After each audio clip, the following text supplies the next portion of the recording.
Hello, everyone. My name is Mike Milliard. I'm editor of Healthcare IT News.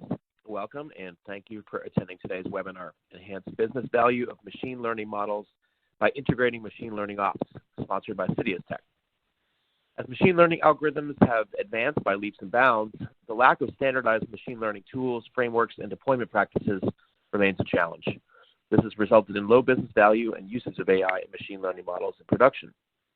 So in this webinar, our speakers will share their perspective on the need for standardization in the current machine learning lifecycle and discuss a comprehensive DevOps strategy for machine learning ops for organizations to successfully drive machine learning into production. Our speakers today are Daniel Dean, Cloud Solutions Architect at Microsoft, and Manisha Bafna, Assistant Vice President of Consulting at CitiusTech. So with that, I'll hand it over to Manisha to begin the presentation. Sure. Thank you, Mike. Hello, everyone. So, as Mike has already given us a bit of an overview of what we're going to do with today's discussion on machine learning, MLOps, operationalization. And before I get into the discussion, I just wanted to highlight the objectives of the webinar. So, this webinar is more focused on a machine learning lifecycle. What are the tools that are missing today in terms of deploying the models? So at the end of this presentation, we'll be able to, the key takeaways for all the participants would be around what are the challenges that organizations face today in terms of operationalizing and prioritizing machine learning algorithms. How is MLOps, as they say, right, which is slightly different than DevOps, right? And I'm assuming the audience today have a basic understanding of DevOps, CI/CD, these terminologies, right? And we are going to talk about MLOps, CI/CD pipelines, and how is MLOps really helping to increase the business value and usage of AI/ML models in production. What are the collaborative tools available in the market to deploy predictive analytics solutions? And we would also share our point of view on the typical framework that we have today for organizations, which incorporates best practices, success stories, few of the success stories, and how we've helped our customers to operationalize ML models and the solution offerings that we have. So with that, we'll dive into the discussion, and at a high level, the agenda would include. Give me 1 second. Yeah, at a high level, the agenda would cover what are the current state challenges, overview of model operationalization framework. DJ Daniel would really help us understand how this is done using Azure MLOps stack, and then we'll talk about the solution offerings.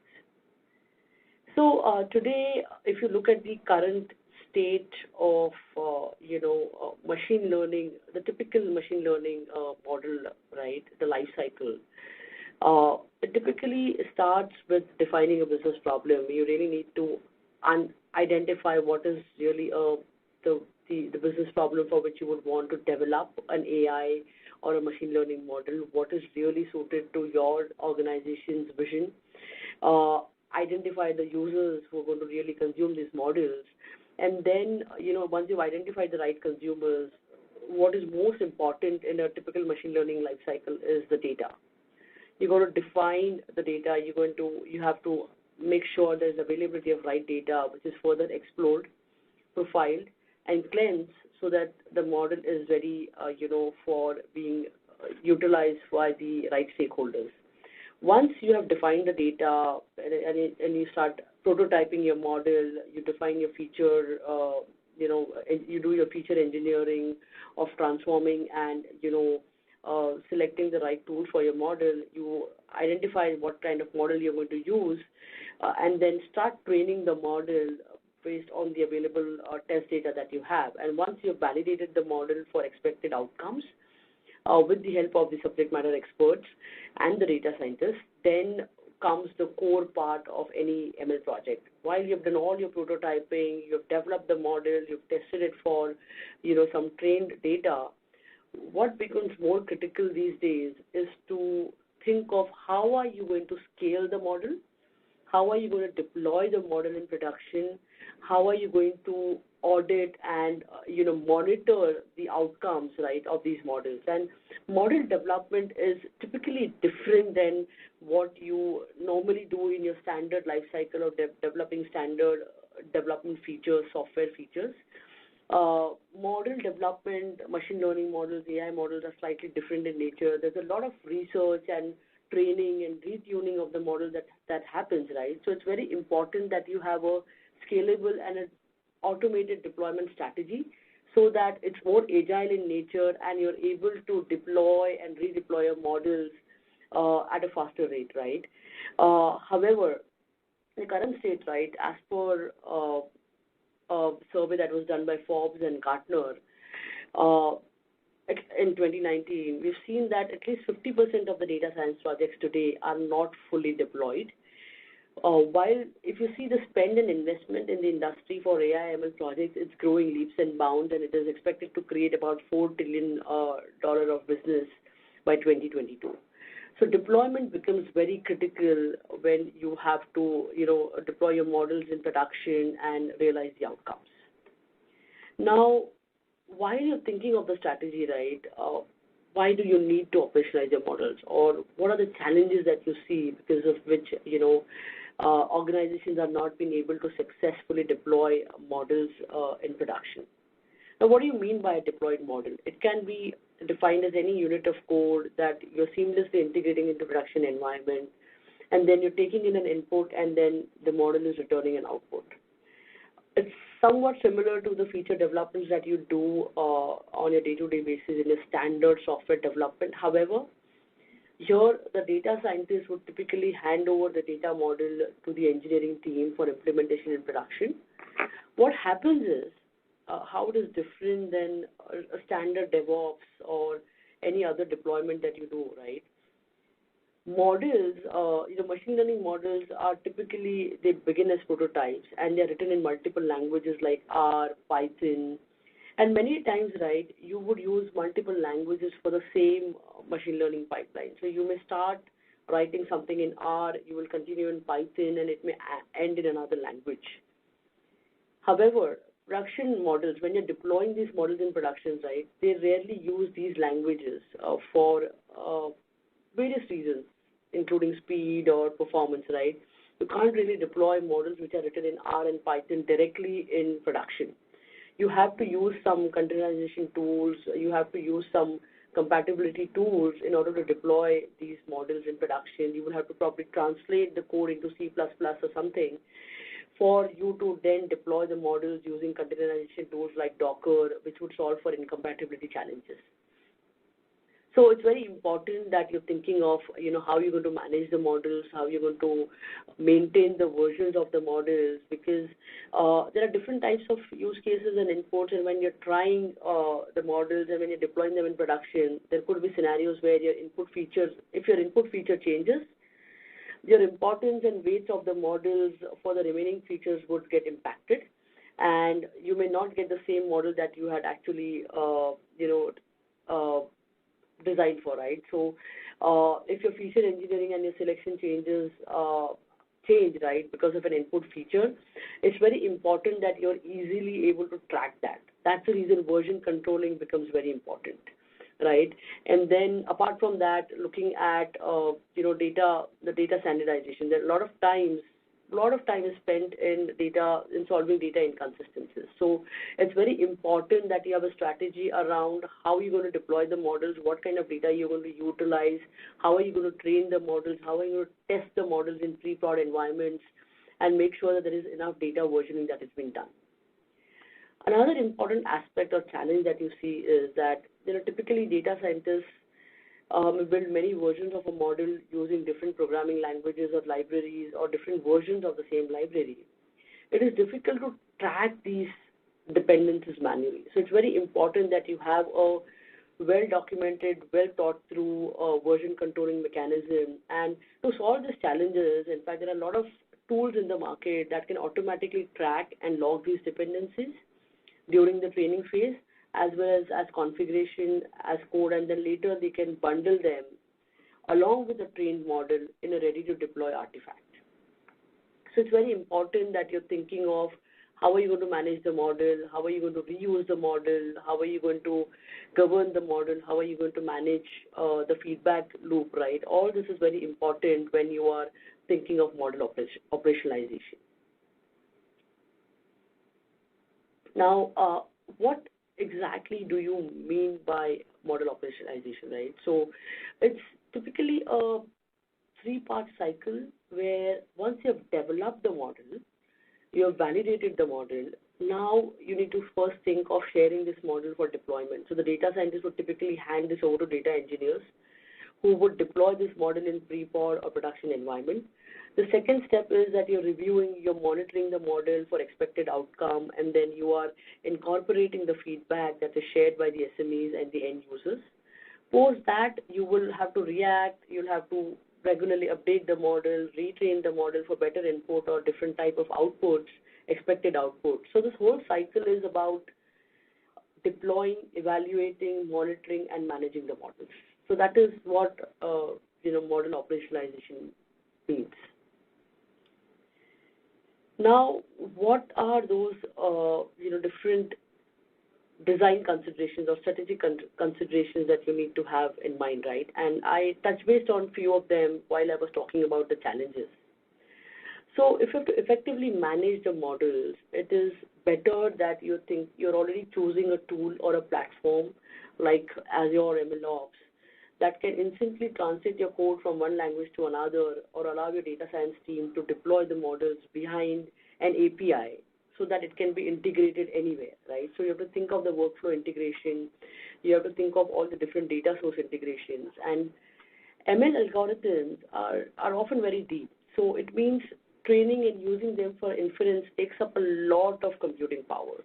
So you have to think of scalability, you have to think of security, you have to think of whether the model is going to be on-premise, on cloud, whether it's going to be a real-time output or there's going to be a batch output, what kind of technology platform you're going to use, what kind of CPU, GPU considerations you need. Because typically at the beginning of a project, you usually rely on relatively static data, which is of a manageable scale. But as and when the model moves forward to production, it is typically exposed to larger volumes of data, real-time data, and data transport modes, right? So we'll have to think of several tools to both monitor and solve for performance and scalability. And scalability again can be solved by adopting a consistent microservices-based approach to production analytics. A model deployment platform would need to provide for log storage, model performance visualization.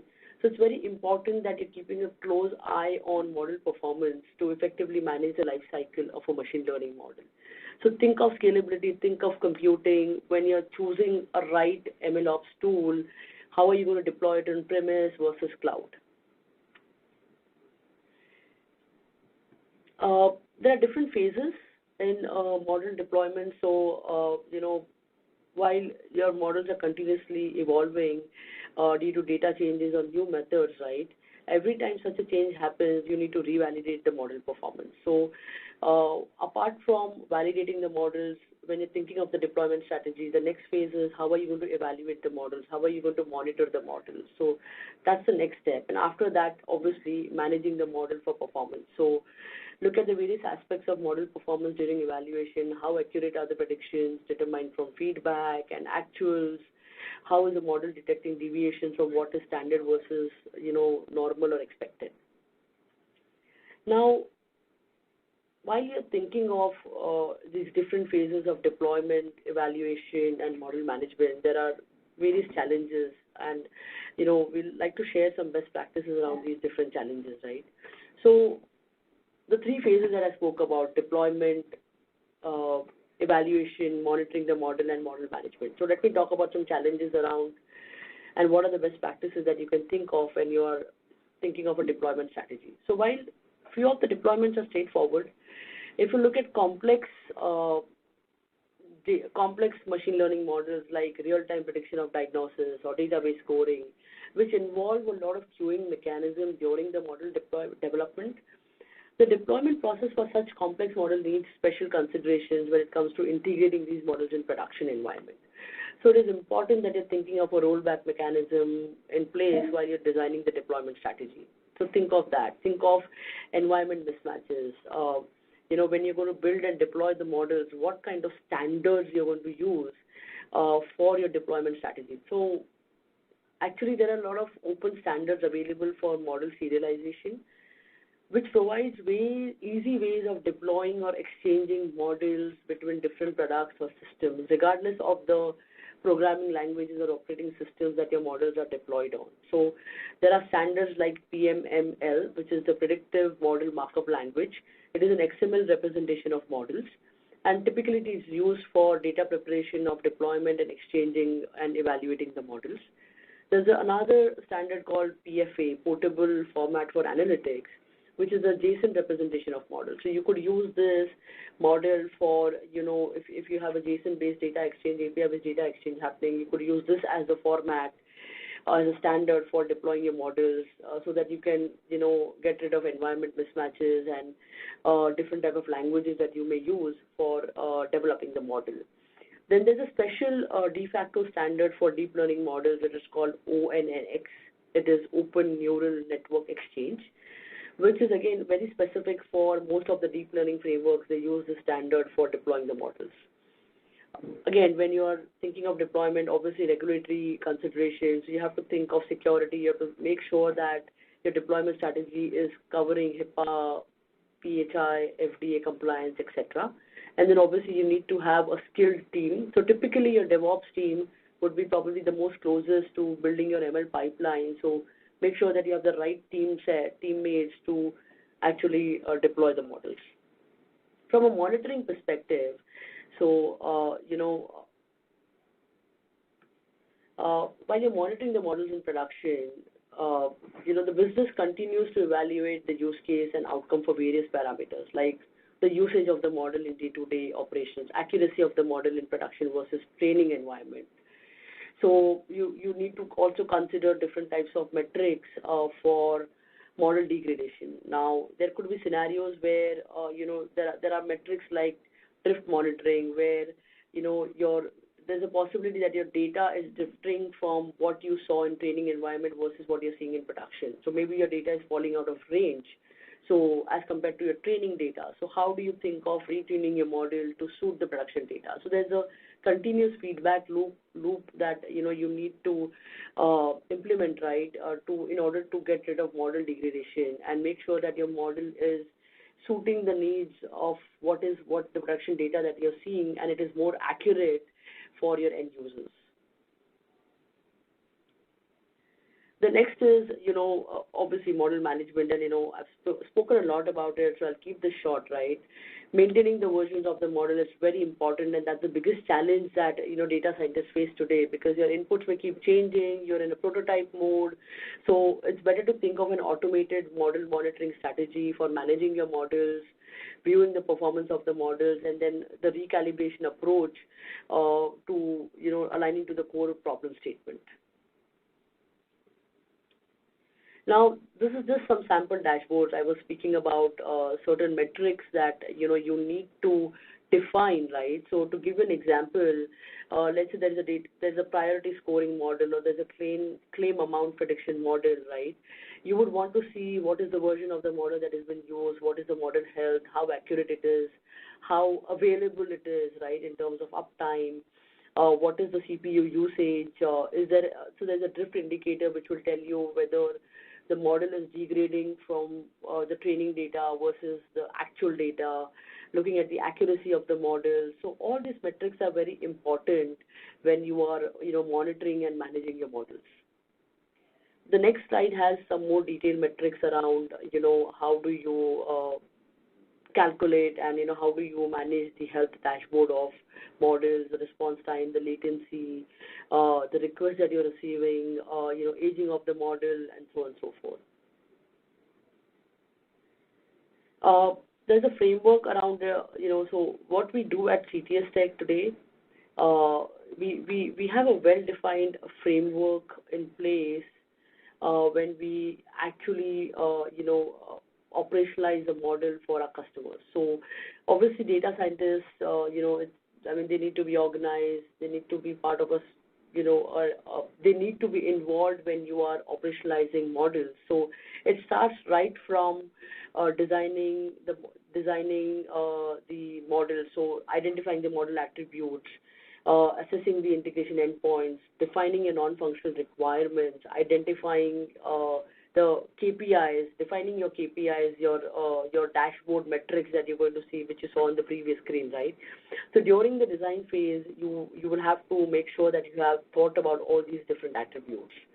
Then when you're actually doing the deployment, your CI/CD pipelines, implementing your DevOps and data pipelines, configuring scalable, secure, and highly available infrastructure, implementing automated installation, configuration, smoke test verification, security and performance frameworks.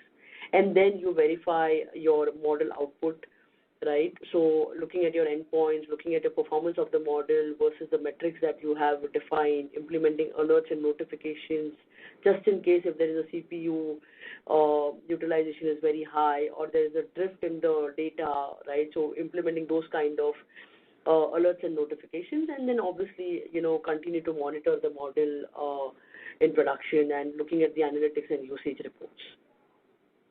With that, I'll pass it on to Daniel for, speaking more about how Azure is helping us, solve these challenges and operationalizing models in a more robust way.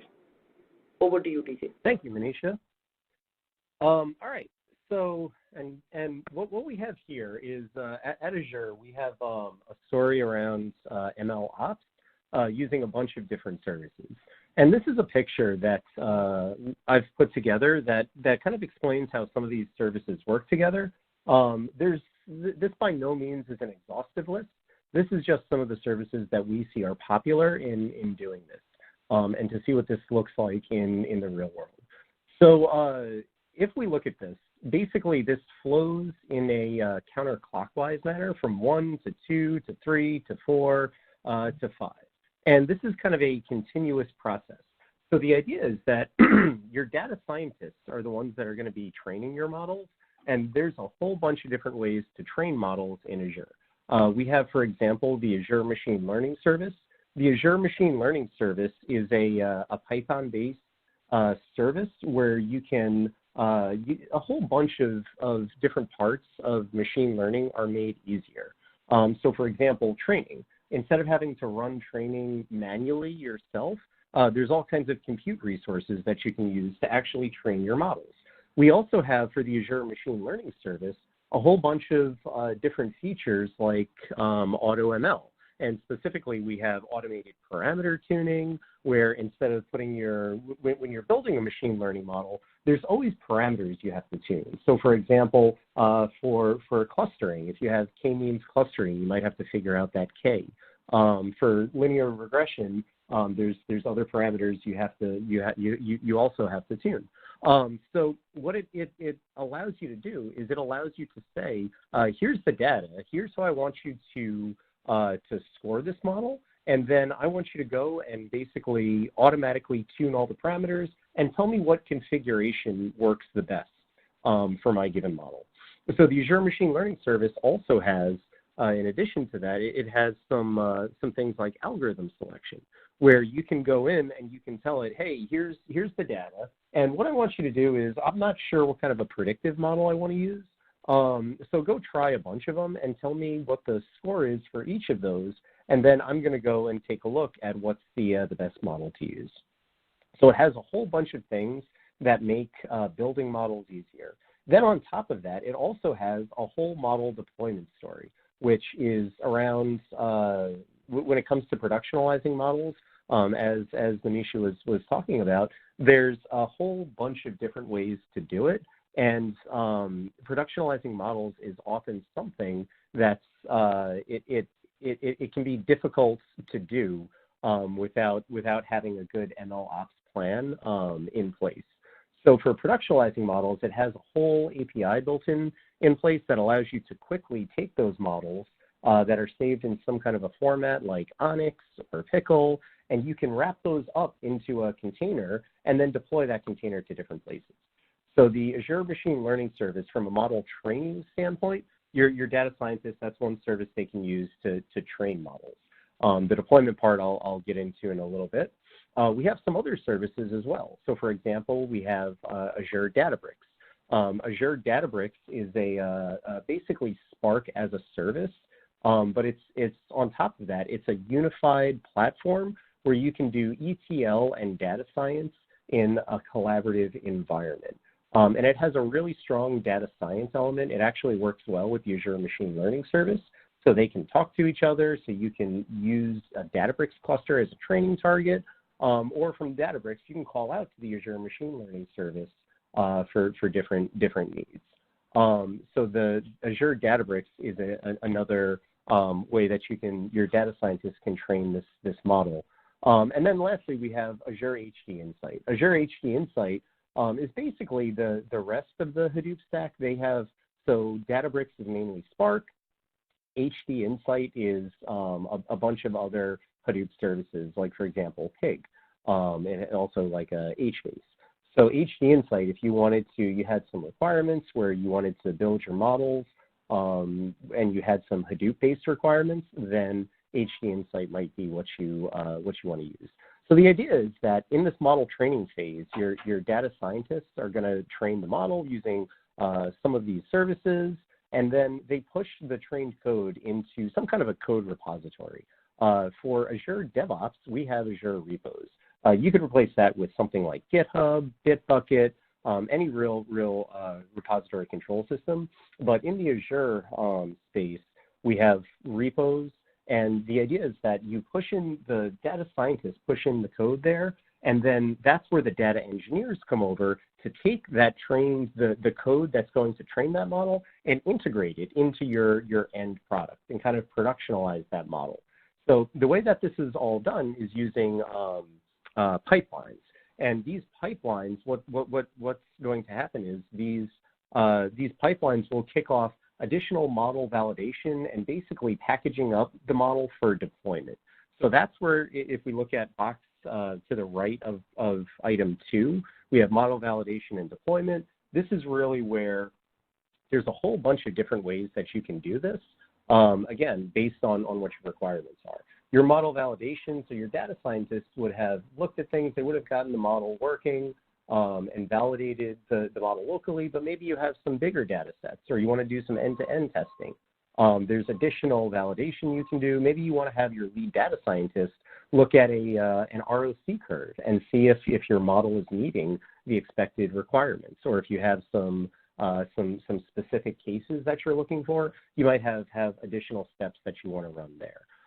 Once all of that's been passed, then the idea here is to package that up, that model in some form, and put that into your model storage.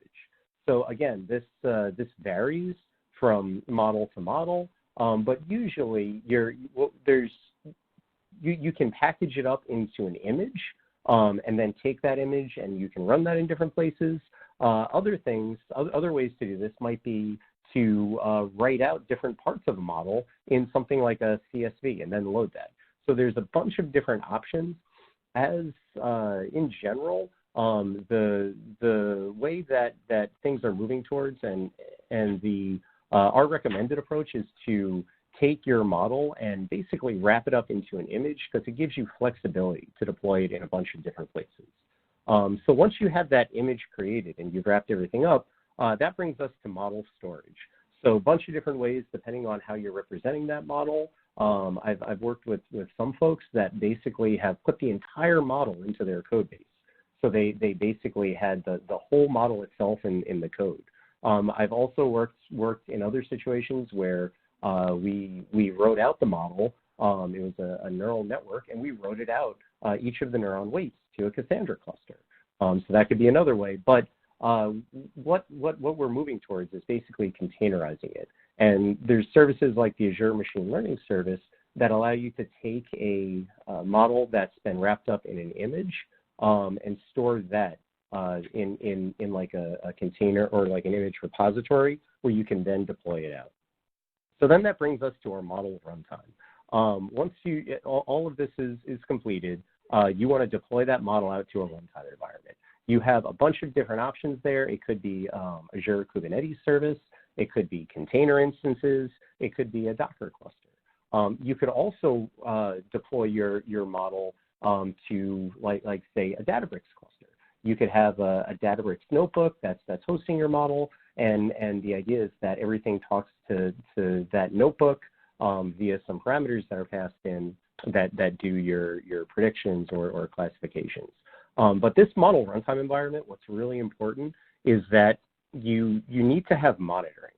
So once you've trained your model and you deploy it, in the wild, you're going to run into issues where you're going to have to update your model and make sure that it's working well.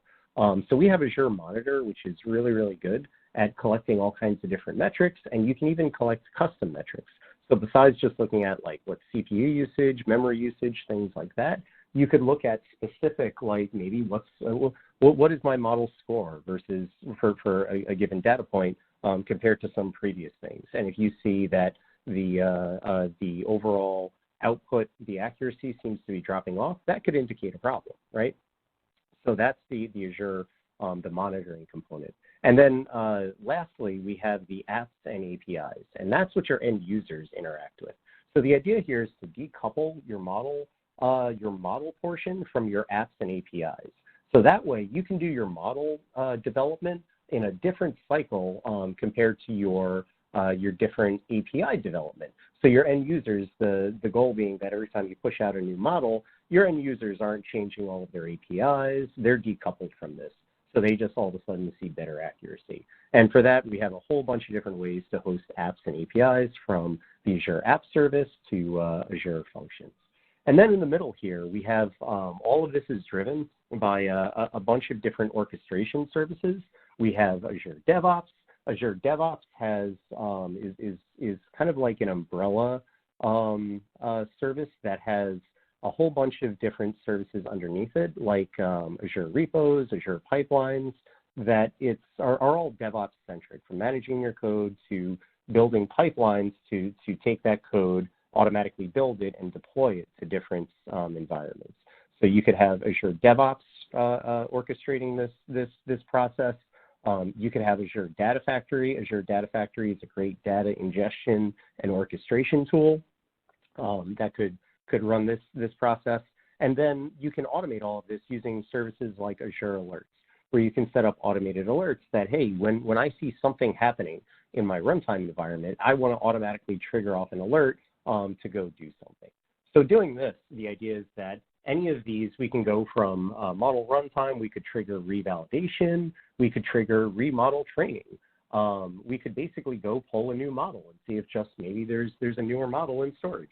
So the idea is that this is kind of a continuous process that can adapt to real-time changes when they occur. So now let's take a little bit deeper look at what this the MLOps workflow of how this looks with Azure DevOps. So we have the Azure developers on the top here, and then we have the data scientists using Azure Machine Learning. So the idea is, as I was describing before, your data scientists train the model, and then they push it in this case to GitHub, where your developers pick it up, and they're going to basically do any kind of validate or make sure that any pipeline build succeeded, and that's going to go and kick off a pipeline that's going to train the model, and then kick off automated testing to make sure everything looks good, and then it's going to deploy the model into your application where you're going to monitor it. And then continuously, we can go back and retrain the model or revalidate the model or redeploy the model as is needed. So looking a little bit deeper into the Azure ML service, the Azure ML service, besides some of the auto ML stuff that I mentioned, there's a couple of different things that Azure ML brings to the table to make the model development process easier. So one of the big things is model versioning. When things inevitably do go wrong, one of the important parts of MLOps is figuring out what version of the model, like why things went wrong. So being able to look and say, oh, somebody pushed out a new version of the model and that didn't work. Or we have the version of the model. It's the one that we've been using for a while, and now just all of a sudden there's some weird data. Maybe there's a workload shift or something's different. So being able to see what kind of what version of the model you have and what changes, what data was used to create it, where's the code, so you can look and see, well, what changed from when it was working to when it was not working. And the Azure ML service, we have a whole versioning component around that that keeps track of all of this with you, along with tagging that you can put to keep track of whatever you want around your models. So when it comes to model validation, the Azure DevOps and the Azure Machine Learning Service, we have a whole bunch of things that make model validation easier.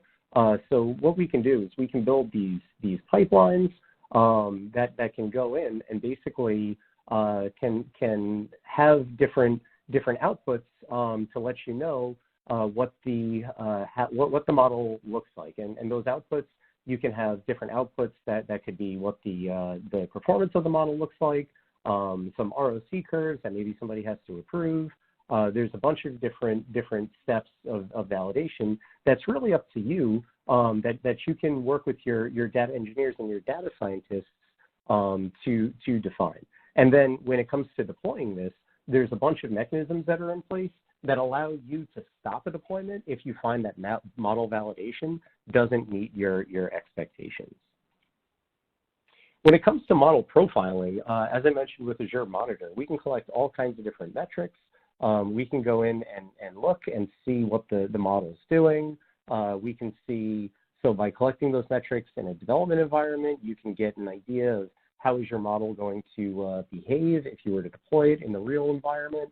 And then at runtime, you can get an idea of how your model is actually behaving in the wild. And from there, you can take appropriate steps to make sure that your model is behaving and performing the way that you expect it to. For model deployment, I talked a little bit about this, but the idea here is that you want to focus on doing the machine learning, and you want to have an easily repeatable process where you're not going to be focused on manually doing one step after another, which can be, mistakes can happen, and then that can lead to different kinds of problems. And once the model is deployed, in Azure, we have a whole bunch of different deployment targets. One thing I didn't mention was doing machine learning on the edge. So with the IoT Edge runtime, what we can do is we can basically take machine learning models that have been containerized, and we can push those out to the edge. So if you need to do machine learning and you have really short turnaround times where you need to get a prediction or classification result very quickly, we can do that right at the edge for you without having to go talk to the cloud and then get a response back. So here's a quick example of what the Azure ML environment looks like, and an example of how model training, what model training, some of the code what it looks like here. I know it's difficult to see, but the key takeaway here is it's the way that you interact with this is it's just Python code. So you basically write Python code to go do your registration. If you don't want to do that, we have a bunch of different ways to do this using the portal and using kind of like drag and drop interfaces as well. But most of the folks that I've worked with are really like to write R or Python code. And basically with the Azure ML service, you're just writing Python code to do your machine learning here.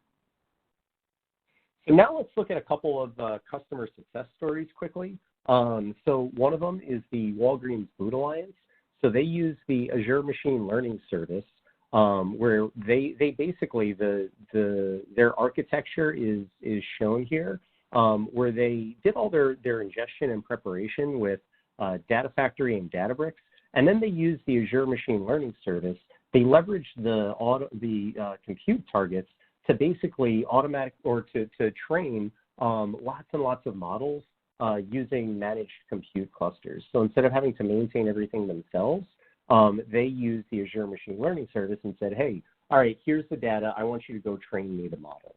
And they were really happy with the results. then they served their models using a SQL database, and from there was some kind of a presentation layer, something like Power BI. So then lastly, the last customer success story I wanted to mention is Azst.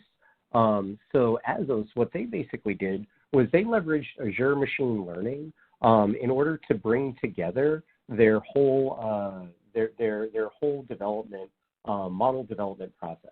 What they were previously doing was it was like a very manual process where they were kicking things off, and it was taking them roughly 6 months to deploy their models once they were trained to get them deployed and ready to use. So they did a 4-week hackathon with some of our Microsoft team, and what they came up with, they were able to get their deployment, their development time down to just a few weeks.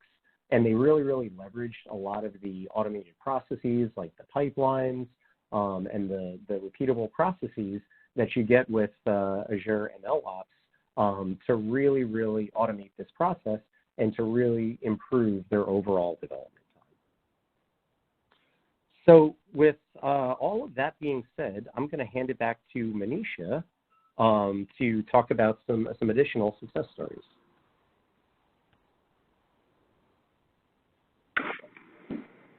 Sure. Thank you.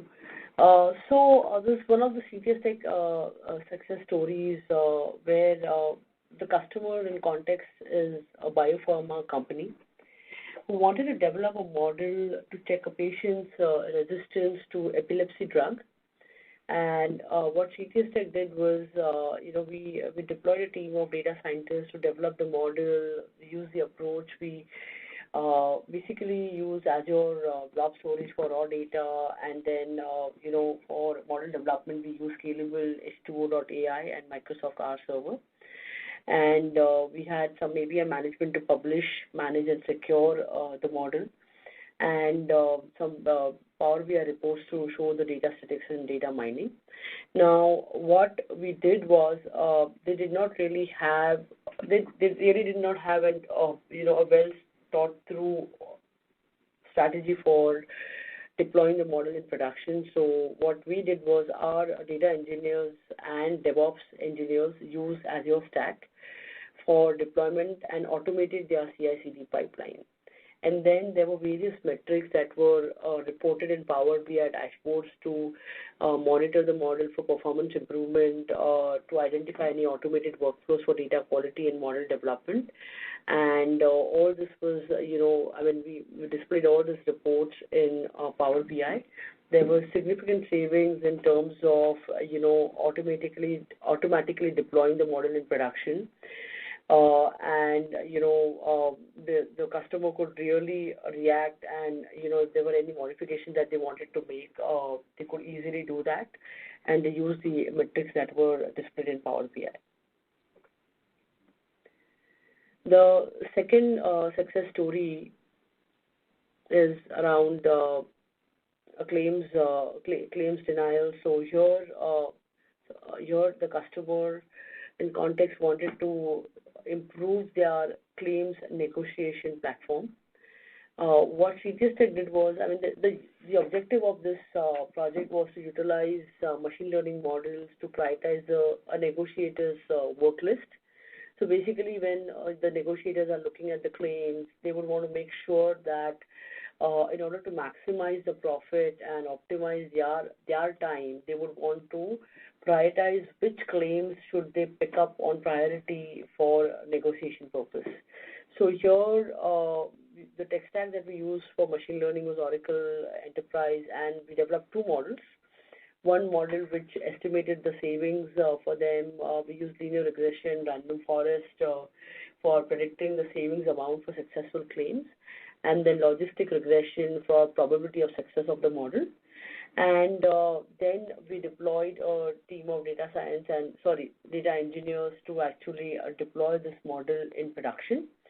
Again, we use Azure Stack for this, and in terms of value delivered, right, because we were able to accelerate the whole deployment of models in production, and as and when this model was deployed in production and the negotiators were using this model, they gave us a lot of feedback on the data, and then we had to retrain the model and deploy it in production in a very certain stipulated period of time. And they could see that more than 95% of the successful claims were captured by just targeting some top 5 decile claims, which were obtained through the ML models. And this was the value add here was that because we could deploy the models faster in production, the negotiators were able to react to the outcome, and then they were able to give us feedback in an accelerated fashion, and then we were able to, again, retain and retune the models for historical claims and then deploy them in production faster. So with that, we are nearing to the conclusion of this presentation, and I'm hoping that this was useful for the audience. I hope you utilize your time well. Just wanted to in some way summarize the key takeaways, right? So while you're thinking of model deployment, it's very important that there are multiple languages in which the data scientists would be developing the models. So for your deployment options, make use of open standards like PMML, PFA, ONNX, NDB. Think of your environment compatibility. Think of regulatory considerations. Very, very important. HIPAA, PHI. When you're going to deploy the models, how are you going to see the outcome? Are the right authorized people really viewing the outcome, right? So it's very important that you're thinking of that. And then once you've deployed the model, think of all your evaluation and monitoring strategy, define the right metrics for the performance of the model, for degradation of the model, how are you going to automate the whole monitoring process, what kind of tools you would use in order to address model degradation, and then, once the model is fairly stable, thinking of version management, version control, addressing poor performance of the model, using some well-known frameworks like H2.ai or Microsoft's R server for model management. It's very important that you're thinking of choosing the right tools while you're strategizing a deployment, thinking of defining the right metrics, and then version control. It's going to be very critical for successful execution of your machine learning projects, while you're moving them into production. So monitoring the usage of the models, looking at the aging of the models, looking at model degradation, all that is very, very important once you move the models in production. So with that, we conclude the presentation, and we are open for any questions. Terrific. Thank you both for a really informative presentation. We've already got a few questions from the audience. Please feel free to ask your own, and we'll get to as many as we can before the top of the hour. First question, I guess I'll throw this out to either or both of you, but someone's wondering, how is MLOps principles different from traditional DevOps? Okay, so MLOps, and that's a very obvious question that anybody who was trying to implement an MLOps strategy, right? Before we talk about how MLOps is different than traditional DevOps, right? The first thing that people need to understand is that the whole ML development is the model development of machine learning algorithms is actually very different than your traditional software development of standard features where you're doing development, unit testing, deploying the code in production, and then you're maintaining it, right? And then there could be enhancements to it. But the whole machine learning development, right, first of all, it is driven by data, okay? It's driven by a lot of historical data. You're doing a lot of inferences when you are developing or prototyping your model. So there would be multiple iterations that would be happening on your model when you're training the model, tuning it, retuning it. So that in that sense, right, MLOps is very different than traditional DevOps because your ML pipelines and data pipelines, right, you need to have a strategy for rebuilding, retraining, and evaluating the model for consumption purposes. So in that sense, it's slightly different than your standard DevOps strategy. So in a standard DevOps strategy, once you have defined your CI/CD pipeline, you're good to go for a longer period of time where your standard software is in production, and then you're only making changes if there's any enhancement in a feature. But with MLOps, right, you are deploying models much more faster in production and much more frequent in production as compared to DevOps. So that way it is different than traditional DevOps. Yep, and just to add to that, Manisha, I think those are really good points. I also think that in traditional DevOps, usually it's mainly engineers that are working on things.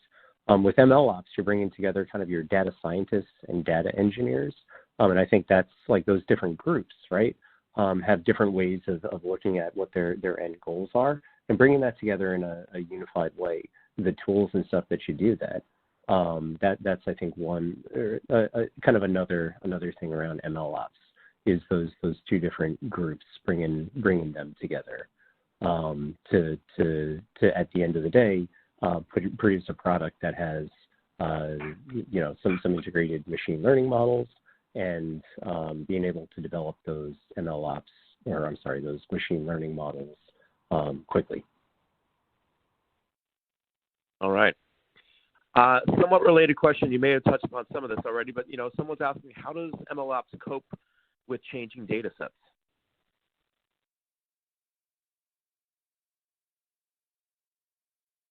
Yeah, so I can take a stab at that. So MLOps, the idea is like with this continuous flow, right? So when you're training, when you're doing machine learning, it's not like train it and then that's it. You're done. Data sets change all the time, and data sets, they sometimes change geographically.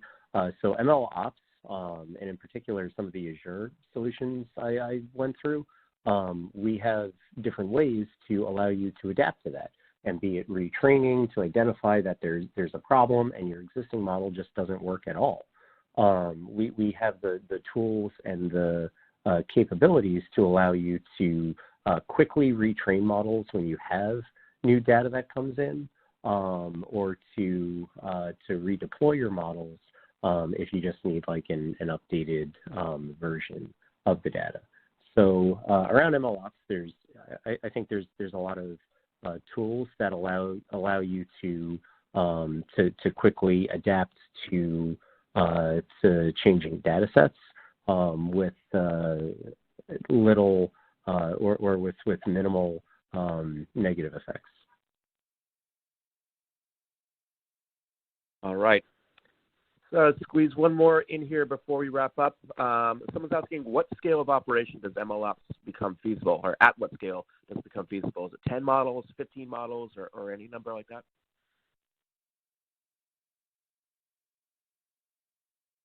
Sorry, MLOps. They can be scalable to 10 to hundreds of models. There's no limitation to it. It all depends on what your strategy is going to be around deploying your models, right? So, and what kind of tools you're going to utilize to deploy the model. So there's no limit as such. It differs from use case to use case, problem statement to problem statement, and the type of data that you're going to use for training the models.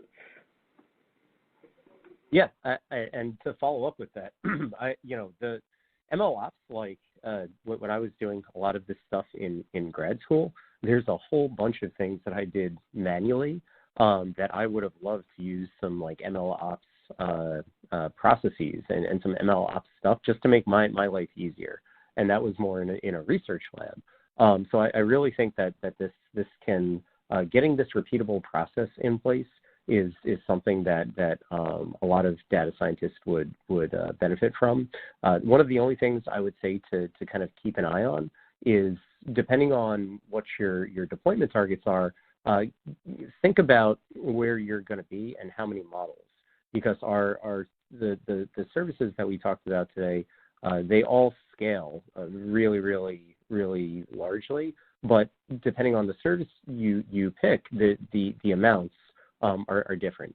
So for example, Kubernetes service is like more of a production place to host containerized models, whereas Azure Container Instances is more for like a dev testing. You're not going to get as good performance. So one thing to think is when you do start scaling, just make sure that you're using the right services that you're deploying to, like, say, Kubernetes service as opposed to container instances. Excellent. All right. Well, I want to thank you both for a very informative and detailed presentation. So thanks once again, Daniel and Manisha, for a great presentation. And of course, to the audience for joining us today. And I'd also like to invite the audience to please complete the evaluation that will be popping up on your screen at the conclusion of the event, just to share your thoughts and feedback with us. As a reminder, today's session will be available on demand for 1 year through the HIMSS Learning Center. Thanks again to everyone, and have a great day. Thank you. Thanks.